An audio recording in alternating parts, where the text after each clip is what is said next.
Siku nyingine tena hapa Gift Online TV ambapo tunakutana kujadili masuala mbalimbali ya kimichezo, ya kijamii, ya kiburudani, lakini pia siku hii leo tunakwenda kufurahia uongozi wa klabu ya Yanga ambapo wameweza kumrudisha tena shemeji wa taifa. Anajulikana kwa jina la Aziz Ki.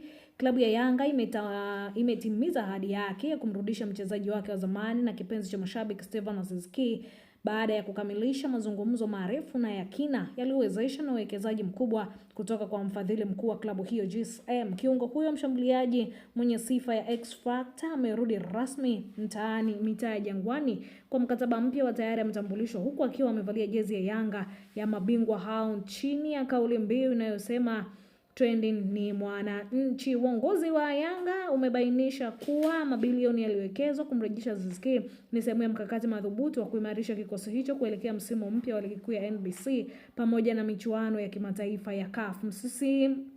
Mko mpya wa mashabiki na benchi la ufundi rejea ya Aziz Ki imehamisha msisimko mkubwa miongoni mwa washabiki wa Yanga ambao wamekuwa wakipangiana kuona nyota huyo anarejea tangu kuondoka kwake. Picha zake za utambulisho akiwa kwenye jezi ya kijani na dhahabu inayosimamishwa kwa kasi kwenye mitandao ya kijamii, huku wadau wa soka wakimtajia kuwa ndiye suluhisho la ubunifu hasa akiwa pale. Lakini dhamira ya kutetea ubingwa na kutawala Afrika, Aziz Ki anarejea akiwa na hamu na kiu kubwa Yanga kutetea mataji ya ndani kufikia mbali zaidi barani Afrika. Uongozi umesisitiza kuwa uwekezaji huu wa mabilioni ya ukelo ni ujumbe wa wazi kwa wapinzani kuwa Yanga imejipanga kamilifu kushindana na klabu yoyote kubwa barani Afrika. Mashabiki sasa wanasubiri hamu kumuona kiungo huyo akiwasha moto uwanjani katika mchezo wake wa kwanza na wa marejesho. Hii ni Gift Online TV, endelea kusubscribe, kushare, kulike pamoja na kucomment ili uzidi kupata taarifa nzuri mbalimbali